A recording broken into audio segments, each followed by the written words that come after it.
하나님의 평화가 여러분과 함께하기를 주의 이름으로 축복합니다.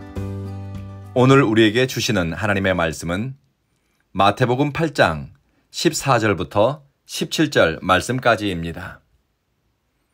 예수님은 가버나움에 있는 베드로의 집을 방문했습니다. 마침 베드로의 장모님은 열병을 앓고 있었습니다. 예수님께서 베드로의 장모의 손을 만지니 열병이 떠납니다. 그리고 자리에서 일어나 예수님과 또 함께한 사람들을 접대했습니다.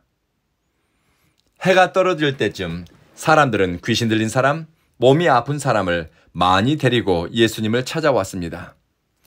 예수님은 말씀으로 귀신을 내쫓았습니다. 그리고 말씀으로 병든 자를 다 고치셨습니다. 이날 있었던 치유와 회복의 사건을 마태는 선지자 이사야의 예언을 이루려 함이라고 기록했습니다. 우리의 연약한 것을 친히 담당하시고 병을 짊어지셨도다는 말씀을 이루려 함이라. 베드로의 집에서 일어난 치유 사건을 통해 우리는 신앙의 키워드를 발견할 수 있습니다.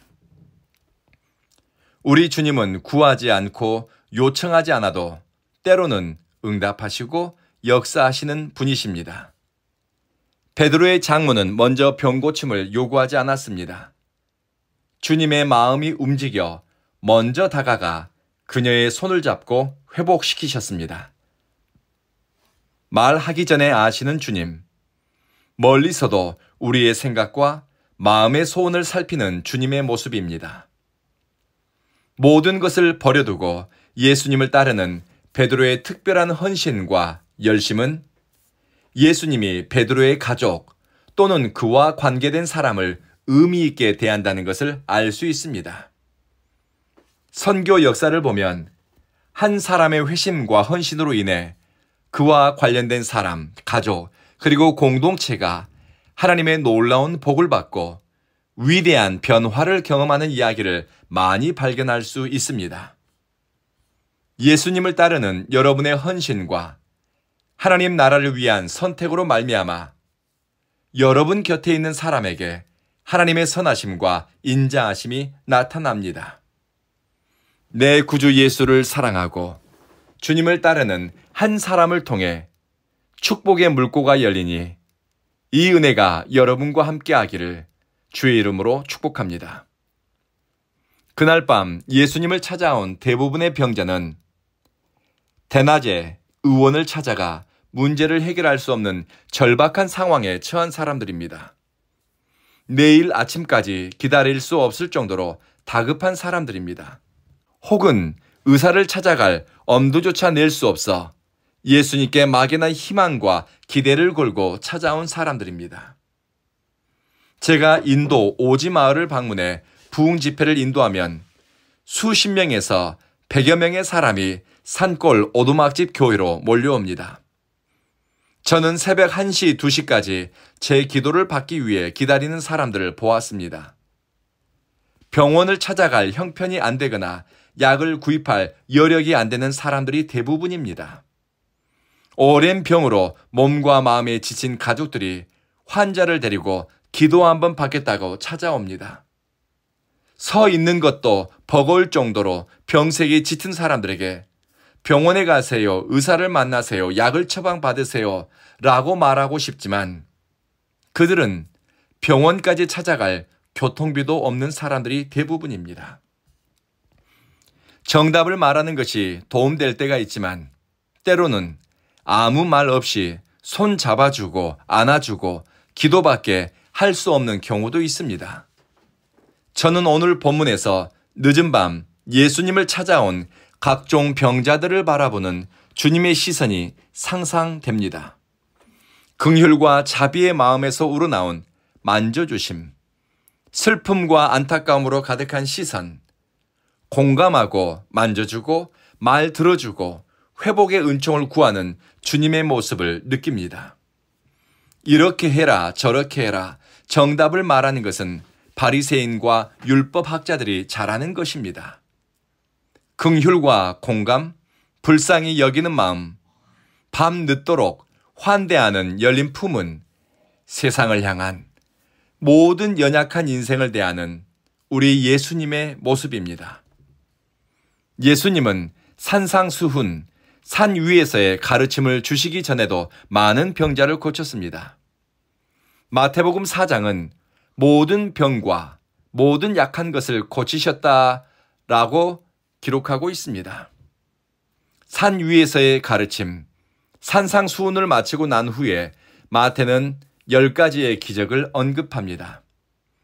자세히 살펴보면 기적사건의 당사자, 기적의 내용, 그리고 배경이 다양하지만 기적사건이 가리키는 것은 한 방향입니다.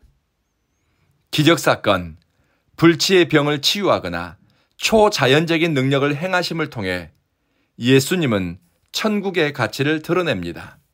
그리고 예수 그리스도가 누구인지, 인생들을 향한 예수님의 마음은 어떤지 성경을 읽는 사람들이 깨닫게 합니다. 산상수훈을 마치고 첫 번째 기적은 나병 환자를 고치는 것입니다. 나병 환자, 유대 사회에서 죄인이라고 배척당하는 사람입니다. 두 번째 기적은 백부장의 하인입니다. 이방인입니다. 세 번째 치유 사건의 주인공은 베드로의 장모입니다. 여자입니다. 첫 번째, 두 번째, 세 번째 기적의 대상자는 죄인, 이방인, 여자, 바로 유대 사회에서 가장 열등한 존재로 차별받는 사람들입니다. 유대 율법과 전통에 따르면 사회 구성원으로 인정받거나 존중받을 수 없는 위치에 있는 사람들입니다. 그러나 예수님은 그들을 환영하셨습니다. 그들의 이야기, 그들의 목소리를 귀 담아 들으셨습니다. 주님은 그들을 환대하고 그들의 삶이 온전하여지고 깨끗해지기를 원하고 또 그들의 회복을 위해서 내가 가서 고쳐주리라 주님의 속내를 드러내기도 했습니다. 우리의 연약한 것, 부족한 것, 열등한 것, 감추고 싶은 것, 몸의 질병일 수도 있고 마음의 병일 수도 있고 혹은 아픈 과거의 기억일 수도 있습니다. 성경은 오늘 우리에게 말씀합니다. 주님은 몸소 우리의 아픔을 떠 안으시고 질병을 짊어지셨습니다. 자신의 한계와 연약함을 깨닫고 주님을 바라볼 수밖에 없는 인생들은 주님의 환대의 대상이고 또 주님은 우리의 결핍과 아픔, 고난과 시련을 끌어 안으시고 우리로는 능히 이기도록 도우십니다. 주님의 넓은 품과 그리고 환대의 가슴 속으로 우리의 과거와 현재 그리고 미래를 의탁하며 나아갑시다. 주님께서 우리의 삶을 받으시고 온전케 하시며 승리의 찬가를 부르도록 은혜를 더하십니다. 기도하겠습니다.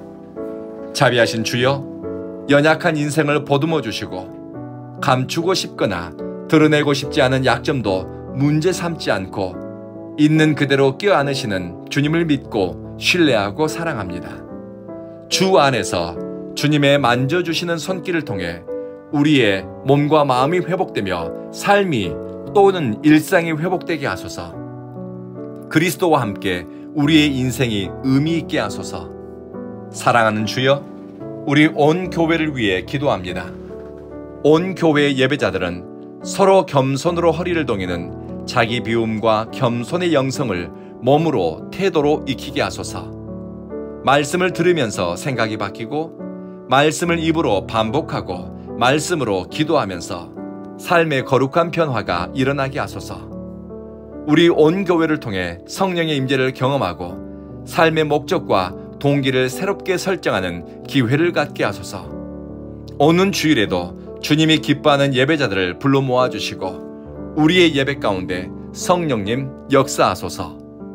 예수님 이름으로 기도합니다. 아멘.